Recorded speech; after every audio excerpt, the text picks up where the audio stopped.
ನಮಸ್ಕಾರ ಸ್ನೇಹಿತರೆ, ನಿಮಗೆ ಹಿಂದ್ಗಡೆ ತೆಂಗಿನ ಮರ ಕಾಣ್ತಾ ಇರ್ಬೋದು, ಎಳ್ನೀರು ಕಾಣಿಸ್ತಾ ಇರ್ಬೋದು ನೋಡಿ. ಜಸ್ಟ್ ಈಗ ತಾನೇ ಮರ್ತಾಕ್ ಬಂದೆ. ನೆನ್ನೆ ಎಲ್ಲ ಚೆನ್ನಾಗಿತ್ತು ಗೊನೆ, ಅದೇನಾಗಿದೆ ತೋರಿಸ್ತೀನಿ ನೋಡಿ. ಕಮ್ಮಿನೇ ಬಿಟ್ಟದದು, ಚಿಕ್ಕ ಸೊಸಿಲೆ ಸೈಜ್ ತಡಿನಾರ್ದೆ ಮುರ್ಕೊಂಡು ಬಿದ್ದೋಗ್ಬಿಡದೆ. ತೋರಿಸ್ತೀನಿ ನೋಡಿ ನಿಮಗೆ. ನೋಡಿ ಅಲ್ಲಿ ಕಟ್ಟಾಗ್ಬಿಡದೆ. ನಾನೇ ನೋಡ್ಬಿಟ್ಟು ಆಶ್ಚರ್ಯ ಪಡ್ಬಿಟ್ಟೆ, ಹೊಟ್ಟೆ ಉರಿದೋಯ್ತು. ಒಳ್ಳೆ ಸರಿಯಾಗಿ ಸೈಜ್ ಬಿಟ್ಟಿದ್ದು ಎಳ್ನೀರಿದು, ತೂಕ ತಡಿನಾರ್ದೆ. ನಾನು ಏನೂ ಆಗಲ್ಲ ಬಿಡ್ರಿ ಅಂತ ಬಿಟ್ಬಿಟ್ಟಿದ್ದೆ. ಚೆನ್ನಾಗದೆ ಅಂದ್ಬಿಟ್ಟು ಆಗೋಯ್ತು. ಗೊದಮಟ್ಟೆ ಮೇಲೆ ಕುಂತಿತ್ತು, ಗಾಳಿಗೇನೋ ಜರ್ಕ್ಬಿಟ್ಟದೆ. ಈಗ ಸ್ನೇಹಿತರೆ, ಎಳ್ನೀರು ನಾವು ಕಚ್ಕೊಂಡು ಕುಡಿದ್ರೆ ಸರಿನೋ, ಸ್ಟ್ರಾ ಪೈಪ್ ಹಾಕ್ಕೊಡ್ತಾರ ಅದೆಲ್ಲ ಸರಿನೋ ನಿಮ್ಗೆ ತೋರಿಸ್ತೀನಿ ನೋಡಿ. ಇರಿ, ಒಂದು ಎಳ್ನೀರು ಕಿತ್ಕೊಬಿಡ್ತೀನಿ. ಒಳ್ಳೆ ಎಳ್ನೀರು ಸ್ನೇಹಿತರೆ, ಏನು ಎಪ್ಪಟ್ಟಿದ್ದು ನೋಡ್ರಿ. ಒಳ್ಳೆ ಅದ್ವಾಗದ ಎಳ್ನೀರು.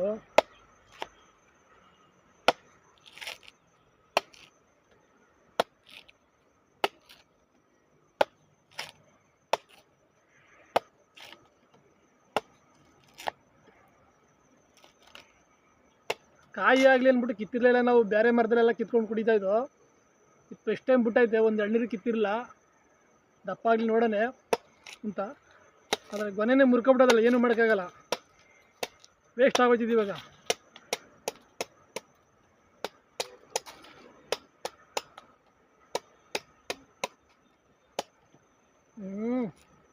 ಫ್ರೆಸ್ಸಾಗಿ ಆರ್ಬಿಡ್ತು.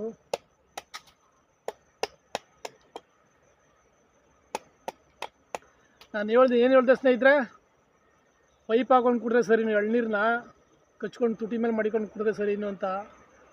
ಸ್ನೇಹಿತರೆ, ನಾನು ಹೇಳ್ತಾ ಇದ್ದೀನಿ, ಎಳ್ನೀರನ್ನ ಯಾವತ್ತೂ ತುಟಿ ಮೇಲೆ ಮಡಿಕೊಂಡು ಕುಡಿದ್ರೆ ಆರೋಗ್ಯಕ್ಕೂ ಒಳ್ಳೆಯದು, ಟೇಸ್ಟು ಸಖತ್ತಾಗಿರ್ತದೆ. ಯಾಕೆ ಅಂದರೆ ನಮ್ಮ ತುಟಿಗಳು ಎಳ್ನೀರನ್ನ ರುಚಿನ ಸೌದಾಗ, ಅದು ಸೋಗ್ದಾಗ ಆ ಟೇಸ್ಟೇ ಬೇರೆ.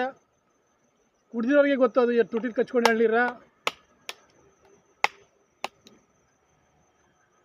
ಅದಕ್ಕೋಸ್ಕರನೇ ಎಳ್ನೀರನ್ನ ಯಾವತ್ತೂ ಪೈಪಲ್ಲಿ ಕುಡಿಬೇಡಿ.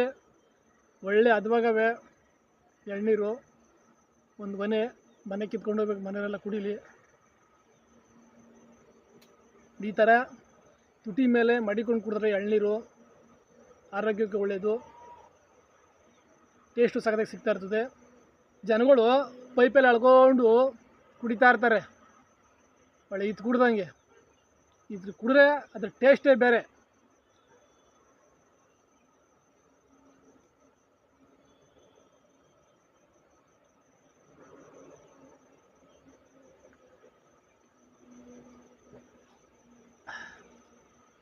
ನೋಡ್ರಾ, ನಿಮ್ಗೆ ಹೋಗಿ ತೋರಿಸ್ತೀನಿ ರೀ.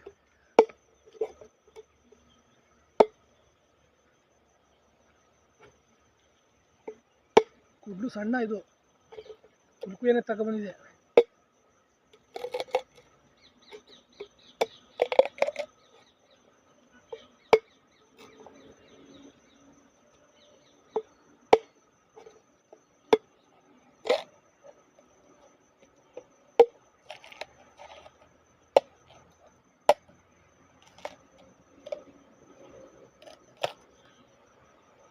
ಒಳ್ಳೆ ನೋಡ್ರಿ ಏನು ಸೈಜ್ ಅದೇ ಅಂತ.